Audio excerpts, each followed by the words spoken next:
All right, once again, it's my pleasure to be back here with the second session of this discussion. And as Angelique said, I'm representing the Santa Barbara Courthouse Legacy Foundation. It's been a real pleasure to work with them. And we're going to continue our discussions on our one-of-a-kind courthouse. How did it get its design? Session 2. Before we get started, I'd like to make a few comments about people who've helped me, whether they realized it or not, in putting together this show. One of them is a long-term docent named Peggy Hayes. Another one is another long-term docent, Ken Hyman. Another long-term docent, former Mayor Sheila Lodge. The county architect, Robert Uli. Another jack of all trades, long-term courthouse docent, Sue Meller, who's into everything. 3 other docents who are involved in the courthouse training and education programs. And last but not least, another long-term docent, my wife Jane, who has mentored me through all of this and taught me an awful lot about the courthouse. So with all of that, let's get started with session 2. Last week, we talked about how the community leaders of Santa Barbara decided that Santa Barbara should look like the picturesque Andalusian villages of southern Spain instead of a typical Victorian style coastal town in California, like all the others up and down the coast of California. So this time in part 2, session 2, we are going to discuss 2 specific questions. The first one is, how did the idea of changing the image of Santa Barbara that we talked about last time influence the design of the courthouse that we're going to talk about this time? And how did the architects for the courthouse actually achieve their amazing, unique design for the courthouse? Well, the earthquake in 1925 caused a lot of damage, but the city leaders of Santa Barbara saw this not only as a big problem, but also a big opportunity to rebuild downtown Santa Barbara in their new vision of its Spanish heritage. We talked all about that, and so now we're going to take what we learned last time and put it to use. So after the earthquake, how did the courthouse design go from this, which was the winning design for the competition to design a new courthouse back in 1919, to the lower picture, which is the courthouse that we have today? What are you doing? Okay. The top 2 competition designs for the courthouse in 1919 were created by, the top one by a fellow named Edgar Matthews, who was an architect in San Francisco, and then a team of architects also from San Francisco named William Mosier and Horace Simpson. And in the case of the team, Mosier was the specialist in courthouse design, and Simpson was the specialist in elegant Spanish design, and they worked together. Well, 4 days after the earthquake ruined the 1875 courthouse that we talked about last time, on June 29th, 1925, the County Board of Supervisors, who were really anxious to go ahead and get a new courthouse, awarded the new courthouse design to William Mosier. How come they gave William Mosier the design when he only came in second? Why didn't they give it to Edgar instead? Well, although Mosier did not win the design competition back in 1919, the firm was picked in 1925 because it had really good courthouse design experience. And this is an example of a couple of courthouses among a number of courthouses and public buildings that the Mosier firm had designed all through California. And the Board of Supervisors knew all about their work. Well, meanwhile, in response to the earthquake, the city of Santa Barbara created 2 organizations in response to what they had seen when San Francisco tried to rebuild after the big earthquake up there in 1906. And in San Francisco, all they wanted to do was build as fast as they could and replace the buildings as fast as they could. And so they sacrificed safety and they sacrificed quality to get that done. Well, in Santa Barbara, they didn't want to do that. So they created a board of public safety and reconstruction to manage all of the rebuilding effort in Santa Barbara. Of course, it was a little easier here because the destruction wasn't so bad, but it still took a lot of coordination. Then they also created a board of architectural review with the authority to approve all reconstruction project designs. So they had control of the design effort from everybody who was rebuilding. Now, there were two members on the board of architectural review whose names you might remember from last time, Bernard Hoffman and George Washington Smith. Bernard Hoffman was the main driver behind trying to convert the image of Santa Barbara from a Victorian town to a picturesque Spanish village, and George Washington Smith was an expert at Andalusian architecture. Well, to help with reconstruction, the Community Arts Association, which was the leading social and political group in Santa Barbara back in the 1920s, set up a community drafting room to offer free architectural design for any reconstruction project willing to use the new Andalusian design style that they were interested in. So you can imagine if you got free design, you might be really tempted to design the repairs or the replacement of your damaged building in this new design style. And of course, this would help the goal of the community, because they could have, if the earthquake had not come along, it would have taken years to introduce this new architectural style, one building at a time. But thanks to the earthquake, there were hundreds of buildings that needed to be rebuilt or repaired, and they could do a lot of changes all in one shot. Well, meanwhile, many government and community groups were getting involved in the design of the new courthouse, because first of all, this was one of the most important buildings in town, and secondly, it was going to really have an impact on whether or not it promoted this new design idea of a picturesque Spanish village for Santa Barbara. So there were a number of organizations involved, and of course, the first one was the County Board of Supervisors, because they were the ones that were using the building. The second was the City Planning Commission that we talked about last week. It was one of the very first ones created in the United States, and they had control over what buildings, what new buildings in particular, and what new planning ideas there would be for the city. The third was the Plans and Planting Committee of the Community Arts Association, and of course, they were pushing the beautification of Santa Barbara and the conversion to its Andalusian heritage design. Along with the Architectural Advisory Committee, which was a group of concerned citizens that were interested in this. And then finally, the new Board of Public Safety and Rehabilitation and the new Board of Architectural Review.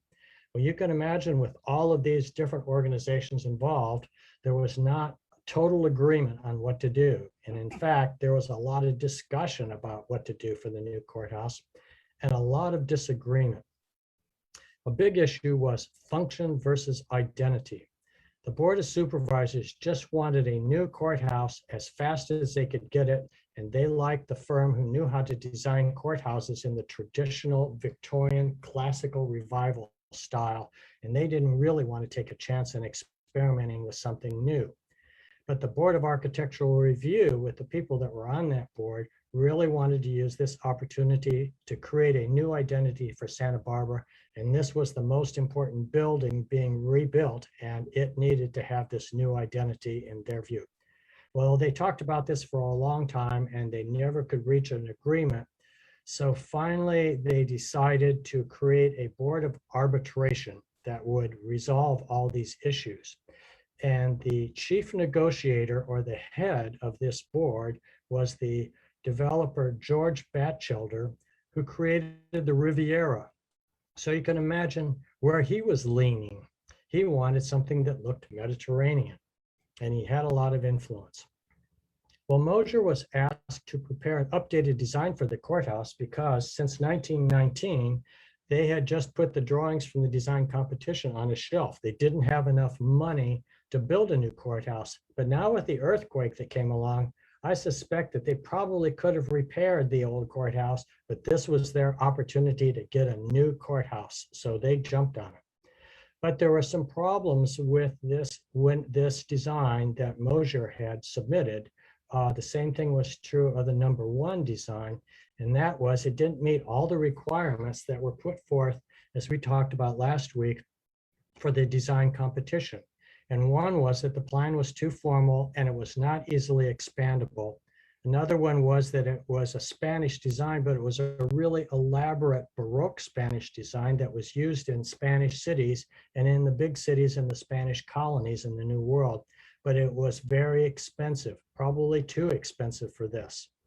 And finally, this image, being very Baroque and very elaborate, was not Andalusian, and it was the Andalusian idea of a picturesque village that the community leaders really wanted. Well, some point in during these discussions, someone suggested designing the courthouse like a Spanish castle. Now that's really interesting. That's really unusual. Why did they decide this? Well, it could have been that they wanted to have the courthouse look like a similar seat of power in Spain. I mean, they were picking up on all the other ideas of Andalusian design, so maybe they were picking up on this idea. And throughout history, there have been three major historic seats of power in Spain. And one of them was Moorish palaces like the Alhambra. Another one were Christian castles, and we'll talk about them more in a minute, like the Alcazar in Segovia. And the third were Spanish churches after Christianity, the Christians were able to kick out the Moors in 1492. So those were important seats of power, and it could have been a reason for doing this. But I suspect that the real inspiration for designing the courthouse like a castle came from Santa Barbara's namesake, Saint Barbara. As you know, Santa Barbara was named after the Santa Barbara Channel, which was named after Saint Barbara by the Spanish explorer Vizcaíno, who sailed through the channel in 1602. And he was famous for creating lots of place names in California as he explored the coast. And you all know, I suspect you all know the story of Saint Barbara and how she became a saint. And she was locked up in a tower somewhere in the Eastern Mediterranean by her Roman father, who was traveling, and he wanted to make sure she stayed safe. But she was the daughter of a Roman citizen. And while he was away, she converted to Christianity. This was a real no-no in the Roman world, and she announced it by adding a third window to the tower that she was being locked up in. And so that expressed the whole image of the Holy Trinity, and it became known that she had converted to Christianity. Well, of course, the Romans said, if you convert to Christianity, that's a death sentence. And the father refused to allow anybody to touch his daughter, so he had to execute her himself. And the minute he executed her, as the story goes, he was struck by lightning and killed himself. So the legend became the basis for declaring Saint Barbara a saint. And this became the symbol for Santa Barbara, and it's used in the Santa Barbara flags. So on the left, the upper flag is the Fiesta flag, and the lower flag is the City of Santa Barbara flag. There's also a county flag that looks a lot different, but it has 4 of these towers with 3 windows in it. So that's probably where the castle idea came from. And castles are definitely cool. You know, this is a castle that Walt Disney used from Spain as a model for the castles at Disneyland and Disney World. So you can see why this would be an appealing idea for a really important building in Santa Barbara. So Mosier was asked to design the new courthouse to look like a Spanish castle. So why are there castles in Spain? You think about castles in England all the time, and castles in France, and castles in Germany and Austria, all through Europe, but Spain, not so much. But there are lots and lots of castles in Spain. So to find out why, you have to look back through the history of Spain. And back in the 7th century, the Islam was becoming really big. It was started at that time, and it spread throughout the Arabian Peninsula, and it spread all the way east to India. And over the next century, it spread all the way across North Africa to Morocco and into Spain. And the Muslims initially captured all of Spain, but they were pushed back to southern Spain by Christian armies from Europe. And so they were pushed back to this area defined by this green area and the red line. And they proceeded to settle down and create a caliphate. You've all heard about caliphates. You know about the ISIS caliphate that was formed in Syria and Iraq. This is the same kind of thing. A caliphate is a religious government based on Islam. Well, to block any further advance of the Muslims back up into northern Spain, the Christians built a whole bunch of castles. And if you go to Spain, you could just spend a month just traveling around looking at all these castles in northern Spain. But the Muslims kind of liked southern Spain, and they settled down and they built towns and palaces and gardens. And they, I think, had a much better lifestyle in southern Spain than the soldiers had in their castles in northern Spain. And over the years, several new waves of Muslims called Moors came up from North Africa. And the Moors originally started out as a tribe in North Africa, about in this area. And then through the help of several other tribes, the Almoravids and the Almohads, this spread out all through northern Africa, and then spread up into Spain. And as a part of that, they brought in with them from North Africa all of their artistry that dates all the way back to the Middle East. And of course, these are two buildings in Morocco, and this is the kind of gorgeous stuff that we associate with Moorish design in southern Spain. Well, the Moors were there for 700 years, but eventually they had their own problems, and the caliphate broke into a series of regional kingdoms called taifas. And each one of those taifas had its own ruler, and each ruler had to build himself a castle to defend his kingdom. So first there were castles in northern Spain, then there were castles in southern Spain. So there are castles all over Spain. So the idea of Spanish castle as a symbol of Spain is not a bad idea. Meanwhile, back in Santa Barbara, there were still lots and lots of meetings and still no agreement on what to do about the new courthouse design. And they debated this extremely for several months. And finally, George Batchelder, the chief negotiator on the Board of Arbitration, got really frustrated, and he made a suggestion. Why don't we give the community drafting room a try at this? You know, they've been designing actually hundreds of buildings for everybody else who's wanting to rebuild their buildings, all in the Andalusian style, and everybody loves it.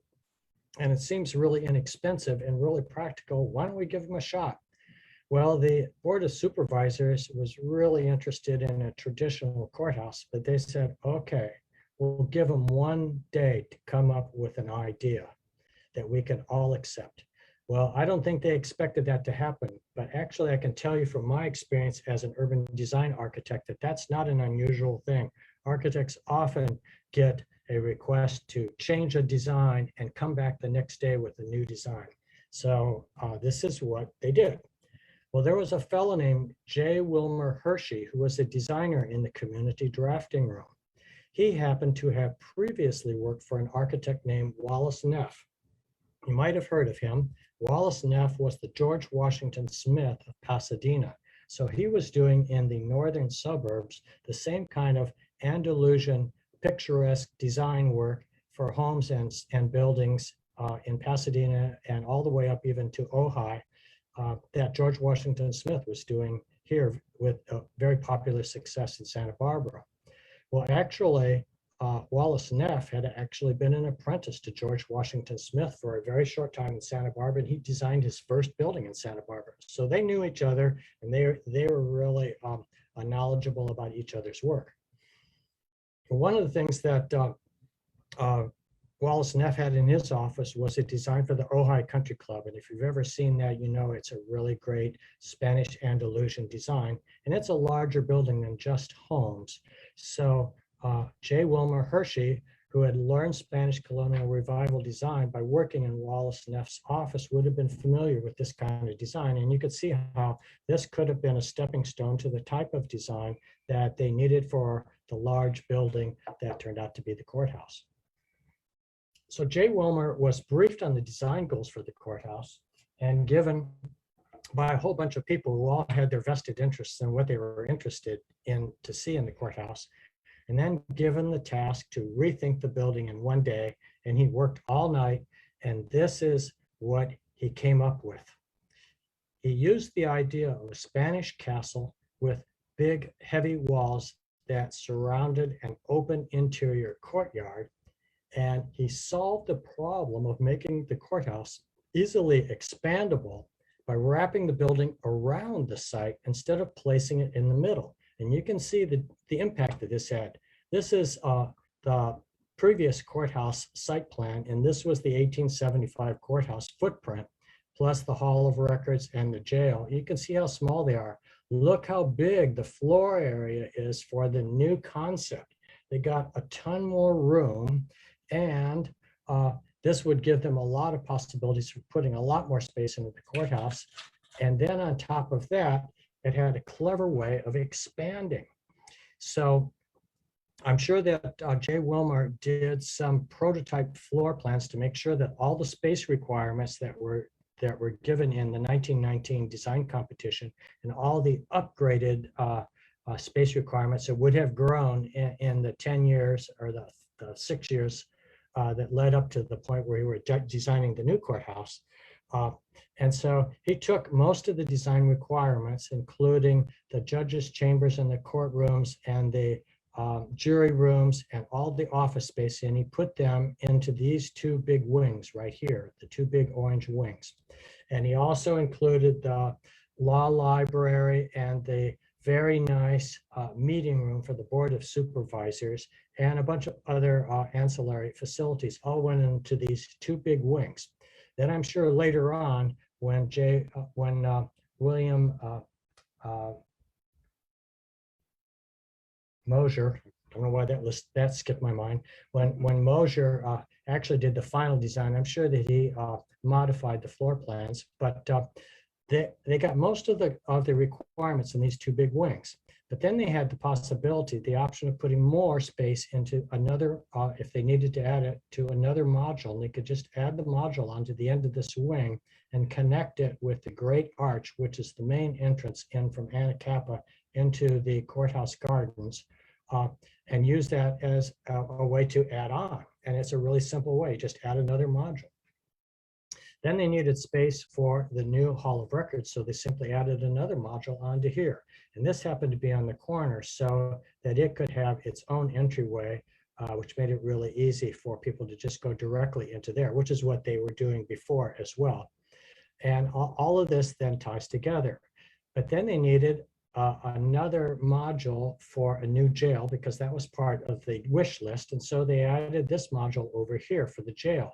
And then they built a bridge to connect it to the courtroom wing so that they could bring prisoners from the jail directly to the courtrooms without ever having to go outside.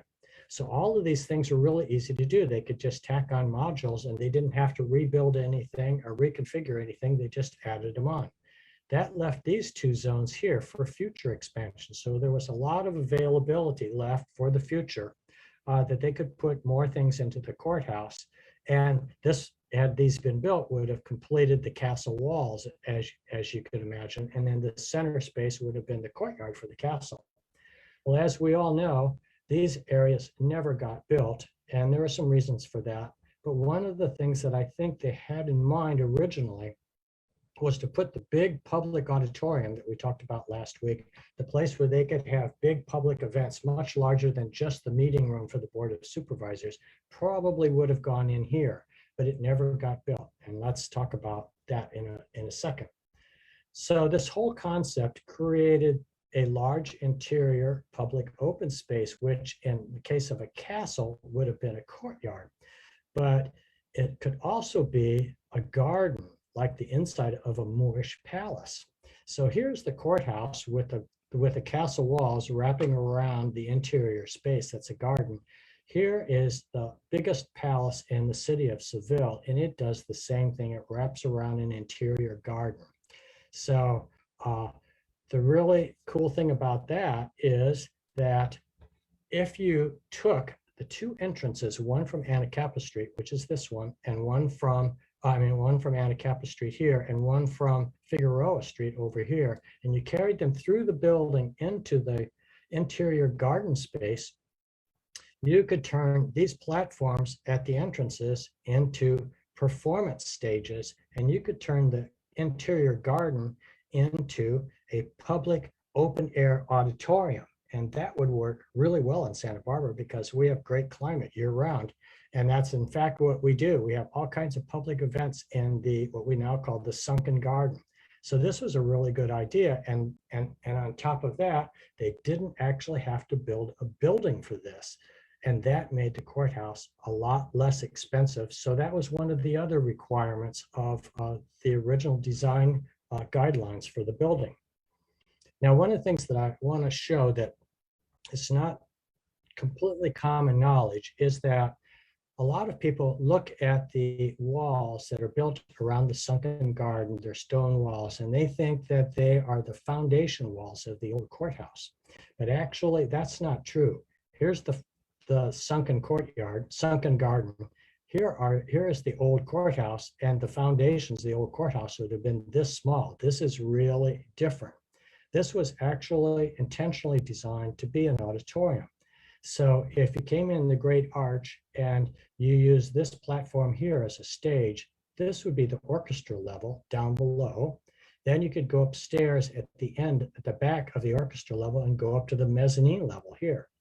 If you use this entrance from Figueroa Street and you use this platform as a stage, then this becomes the orchestra and this becomes the mezzanine place by going up these steps. And what's interesting then in this scenario, you could also use this as the mezzanine space. And if you go back to this scenario where the stage is here, you'd have 1, 2, 3 mezzanine levels. So this was an incredibly clever design, and it's used like that all of the time. So somebody to think about that. That was pretty amazing. So I'm going to go back here then to the next thing. There was one other problem with castle walls, and that was they were built out of stone, and it's very expensive to build out of stone. And that was not really a practical thing for the courthouse. And on top of that, fortification walls for a castle are meant to keep people out. They want to repel the attackers. But a public town space wants to invite people in. And that's what town squares do in all of these interesting towns and villages in southern Spain.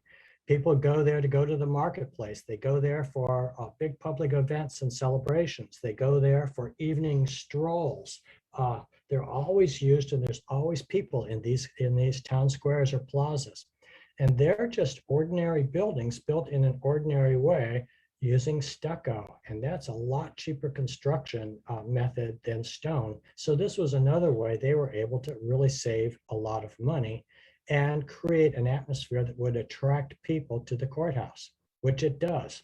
And it also took the big building scale of the large size courthouse compared to all the other buildings around it and brought it down to the scale of the designs of buildings around public squares in southern Spain, like this one, the village of Grazalema and the town of Algeciras. And you can see how the courthouse design fits right into that same scale. So all of this was a really clever design. Well, it's hard to know what ideas might have been J. Wilmer's.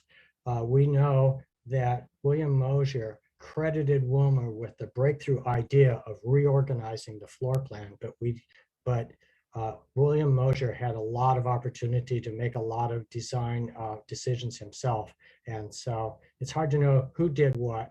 And it's also hard to know what ideas he might have responded to from a lot of other people who were very knowledgeable and very involved in the design process as advisors to the courthouse committee, including Bernard Hoffman that we talked about last time, who built who restored the Casa de la Guerra and built the El Paseo. Pearl Chase, who was doing all of the landscaping and beautification of Santa Barbara. George Batchelder, who built the Riviera. George Washington Smith, who was the leading Spanish Andalusian style architect. His design assistant, Luda Maria Riggs, who's a really famous female architect in Santa Barbara. Reginald Johnson, who designed the Santa Barbara Biltmore. Carlton Wilson, who helped out with the El Paseo, and Ralph Stevens, who was the landscape architect for the courthouse, plus maybe even the other designers in the community drafting room. They might have all contributed to this because the design is very complex. It's also hard to know what other ideas would have evolved later on based on this original concept from Wilmer. He kind of opened the floodgates, and now they could do all kinds of things based on that. But in the end of the day, everybody really liked the new concept. Even the board of supervisors, they accepted the idea, but it was just a concept. He did not do a complete design in one night. And there's a lot of debate over what drawings were his and what drawings may have come later. But I can tell you he did not do a complete design in one night, even though it's possible. I, at one point in my career, was asked to work on a design competition, and we had one day to do the design, and we did it by working all night and all the next day, and it actually won a design competition. So I can tell you that, that's possible to do, and other people do it all the time. Well, it was up to William Mosher then to take J. Wilmer's sketches and turn them into, where I lost it. It was up to J. Wilmer to William Mosher to take J. Wilmer's ideas and turn them into the final designs, and that took a lot more effort. So the background of William Mosher was that the Mosher firm was founded in San Francisco by William Mosher I in 1851. So this was one of the oldest architecture firms in California, and it was one of the best known and one of the best qualified for doing courthouse design. Well, at the time of the courthouse, our courthouse design in 1925, William Mosher, the first son, William Mosher II, was in charge of the firm. It turned out that he was very good with clients and very flexible, so he was able to make things happen and make everybody happy. So that enabled the firm to be able to be creative and innovative because he knew how to overcome people who were kind of worried about or perhaps really conservative and worried about how things might turn out. Well, then William Mosher II chose his son, William Mosher III, to be the courthouse project architect. Well, the project architect is the architect who's actually assigned to lead the project.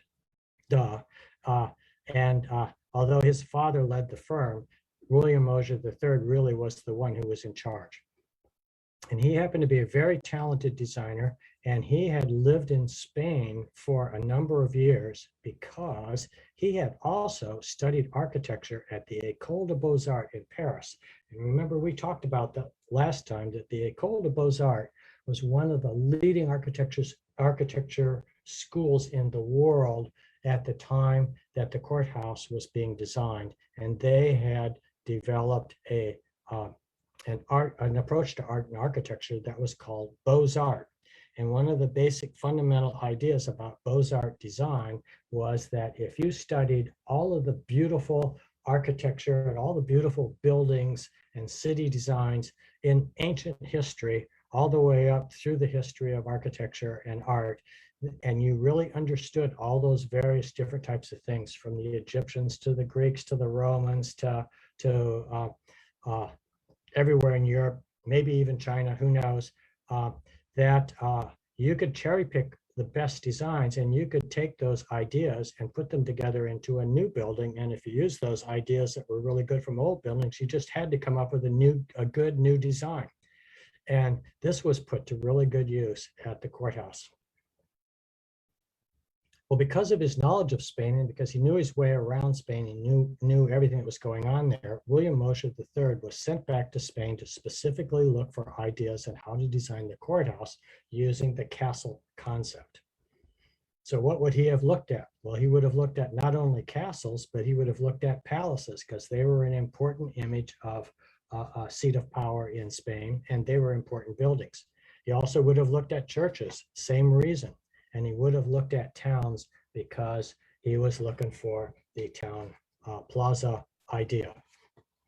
Well, ideas that he might have found in Spain include square towers. So here's a series of 3 Spanish churches, and they all have square forms, and they have belfries at the top with round top windows at the top. And then they have these ribs that differentiate the different floor areas. Well, if you look at the clock tower at the courthouse, it does exactly the same thing. He would have also looked at round towers and castles. And he picked up on the idea of a round tower with this cantilever top up above, this cornice, which had openings at the very top that were cantilevered out, so that the defenders of the castle could drop things down on attackers at the bottom of the tower. And he used the same idea for a round tower that joined the two primary wings of the courthouse. And up at the top is what we call the rotunda. And this is, of course, glass in here now, but it's a really interesting room, and it's a really interesting feature on the courthouse. Then he would have picked up on monumental arches. This is a classic Beaux Art concept, and it followed on the idea of the Roman monumental arches. And Roman arches were used all over the Roman world, all over the Mediterranean. And so he looked at that, and of course we have the same kind of idea of the great arch entrance to the courthouse. This is the Triumphal Arch of Titus in Rome. And as part of his studies at the École des Beaux-Arts, he would have been very familiar with Roman architecture. Well, if you take this idea, there's the big arch, there's a big arch, there's two columns on each side, two columns on each side, and a frieze up above, and a frieze up above. Then if you look at this, this is the entrance to the historic district of the town of Carmona in Spain. And this was originally a Roman colony. So it had Roman design. So here's another Roman entry arch with a round arch, the columns on both sides, a frieze up above, then a window and a pediment. So round arch, columns on both sides, frieze, window, pediment, exactly the same thing, just modified for artistic variety. Then look at this one over here. This is a convent in northern Spain, and it uses the same idea. Great big arch, column on both sides, frieze up above, window, pediment. And then there's a tower next to it, because this is a religious building and they always have towers. And at the base of the tower is a small entry door. Courthouse has the same thing, small entry door. Then you can even look at this wing where all of the operations of the convent would have taken place, and there's a series of large windows in two levels, and here's a series of large windows in two levels. So who knows whether he knew any of these specific buildings? I just found them by looking them up on the internet. But he would have known lots and lots of examples of buildings like this in Spain, and he picked up on all of them and put all these pieces together in a gigantic puzzle that all works together. He would have also looked at ordinary buildings in Spain. This happens to be a hotel now, this Parador in Merida, but it was originally an administrative building in Merida, and it has a variety of windows and doors that were put in there according to their function. So they were the size and the shape and the location of where they were needed. They were not arbitrarily all lined up in a formal design like a lot of buildings are. This is a residential street in Grazalema, and these are all individual housing units, but they're all tied together in row houses. And you can see all the windows and doors on balconies are all there according to what the needs for each individual house was. Well, this creates this very informal, asymmetric design that we all really like. We find that very picturesque. So Mosier did the same thing at the courthouse. So a wide variety of different forms. This actually disguises the fact that this is a three-story building right here. Most of the courthouse is 2 stories. And so here's the main upper floor and the main lower floor, but there's another floor squeezed in between, and you can't really tell. He also picked up on ideas from castles. So especially in the jail wing, which needed to be a really secure place. So a castle is a really secure place, and on the ground floor of a castle, you would have these small, easily defendable windows, and on the ground, at the lower level of the jail wing, you have the same small windows. Then in the middle, in a castle, you would have kind of the areas that were being lived in. So this might have been a big reception area or a throne room or something along that line where the public would come in as a big space. This might have been the chapel for the ruler, and this might have been his private quarters back in here with these buildings. But you can see how the windows relate to a function and they're grouped together. The same thing happens here in the jail wing. Then up above, here's another use. This happened to be part of where the docents will tell you that this is where the jail keeper had his apartment in this area. And then up above here was the primary area for the cell blocks. Then in a castle, when you get up to the top, that's the most secure area. So you're back to really tiny windows again. And up here at the very top of the jail wing, this is where the solitary confinement cells were. So it all makes sense, and they can portray the functions of the building through the windows and the forms of the building. Well, he not only used castle motifs, but he also used motifs from churches. And one of them was a pointed arch doorway. So if you know the courthouse, this is the lawyer's entrance into the courthouse, and it's a relatively small entrance, but it's got this. Huh? It's on Figueroa. It's on Figueroa Street, and this is a relatively small entrance with a pointed arch. Well, you can see there are examples of pointed arches in churches in Spain, like this and like this. And then right next to the arched entranceway in Spanish churches is again a tower, a square tower. Well, here's the square tower right next to the pointed arch in the courthouse. Then another interesting feature, here's a church with a pointed arch, but this area right in here is actually Moorish design, and Moorish design was applied to a church. That seems really unusual, but what happened was when the Christians took over Spain from the Moors in 1492, they started building churches and church-related buildings, and they needed people who could build these things. And the best builders and the best artisans were the Moors that had been left over from before. So they gave them special compensation to stay in Spain if they would work on the churches. And you get this really interesting hybrid design of Moorish and Christian design combined together, and it's called Mudéjar design. And it's really interesting. And there's a lot of Moorish design on the inside and Christian design on the inside of the church. The docents can tell you all about that, and maybe we'll make another talk on that someday. Well, then there was a couple of other things that I found really interesting.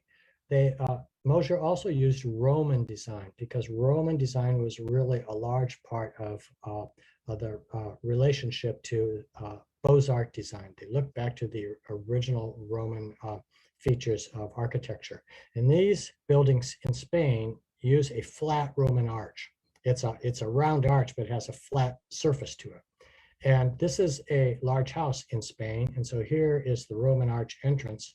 And then up above is the coat of arms for the owner of the house. And then that's surrounded by this stone frame. Well, that highlights the coat of arms, but it also creates a diversion for water, rainwater, when it rains, to come dribble down, and it misses the entranceway. It diverts the water away from the entranceway. Well, this is a small palace in Spain, and it uses the same kind of flat arch. It has a little balcony and a window above it, and there's the coat of arms. This is a little more complicated, so they took that stone frame to divert the water and to frame all of the features of the entrance, and they zigzagged it around all of that.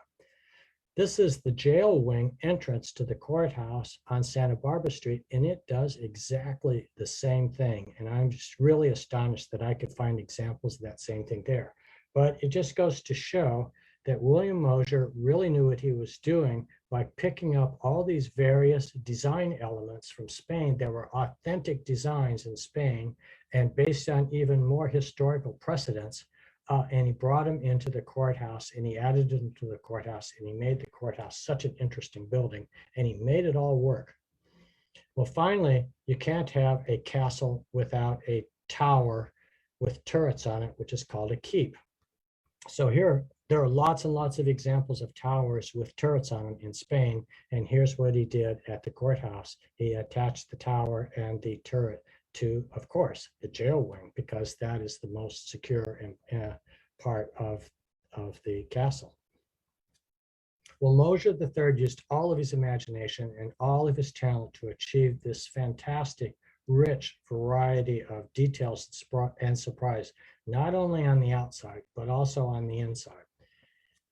And together, J. Wilmer Hershey and William Mosier III succeeded in expressing a fantastic, dramatic, Andalusian identity for the courthouse. And overall, that's what we all see is Andalusian, even though he included all of these other things from all other kinds of architectural sources. And he created a fabulous image that's really unique and one of a kind for Santa Barbara. And it did exactly what the community leaders of Santa Barbara wanted it to do. It created the symbol and the inspiration for Santa Barbara to reinvent itself and rebuild itself after the earthquake. So you can see here, here's the effect of the Andalusian design on State Street in about the 1930s.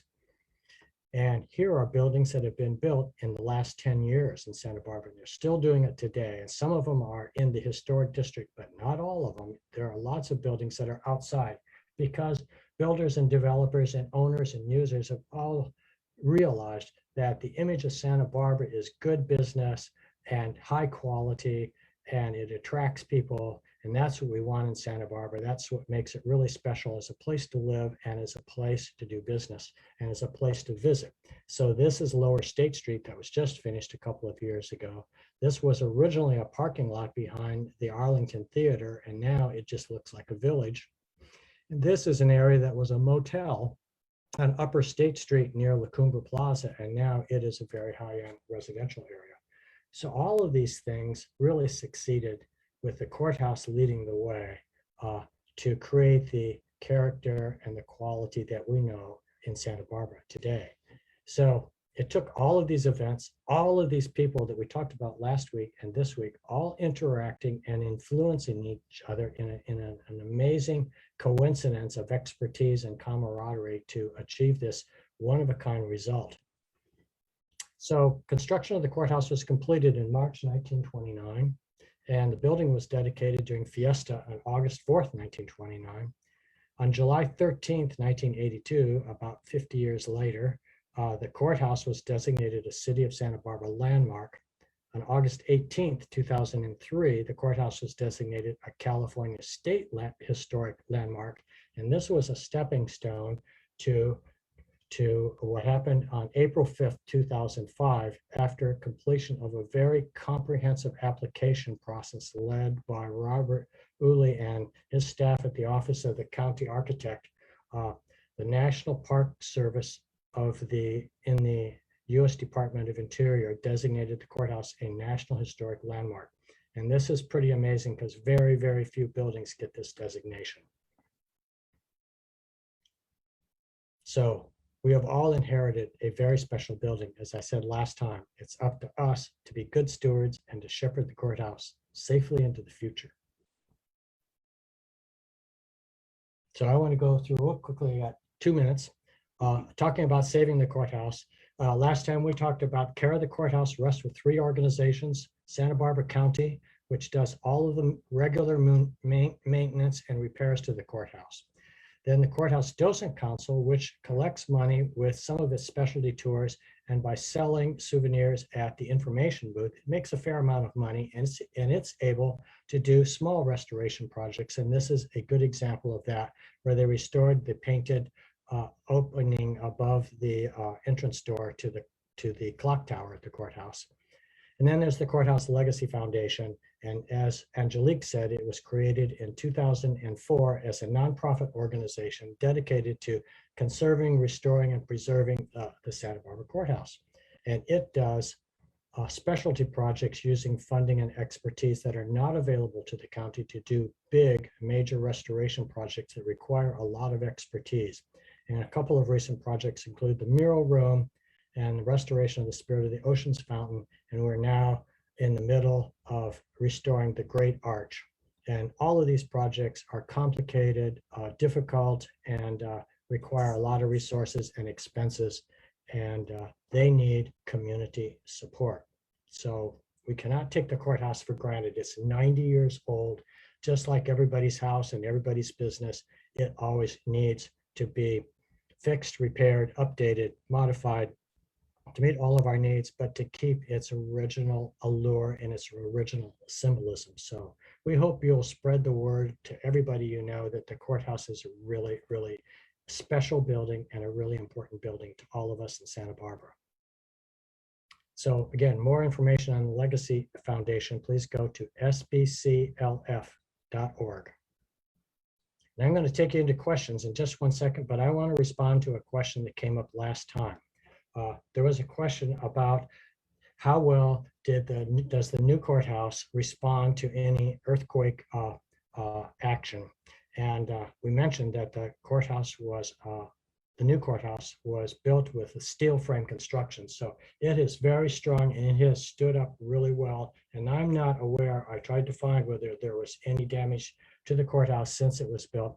I'm not aware of any, but what I did find in the process was this document right here, which shows that UCSB's Department of Engineering, Earthquake Engineering Research Institute had actually installed a seismic sensor in the basement of the courthouse before the fairly big earthquake that hit Santa Barbara in 1978. And this is a recording of that actual earthquake from the basement of the courthouse.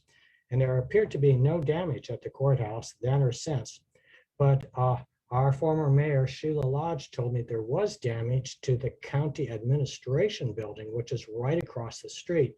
And it is 40 years newer than the courthouse. And it was built with sophisticated engineering. And it had some damage, including, here's a picture of damage in the stairwells of the building. And there were cracks apparently throughout the building. So a little hard to see. And this is not a great picture, but it was the only one I could find. And this was taken by the earthquake assessment team from UC Santa Barbara.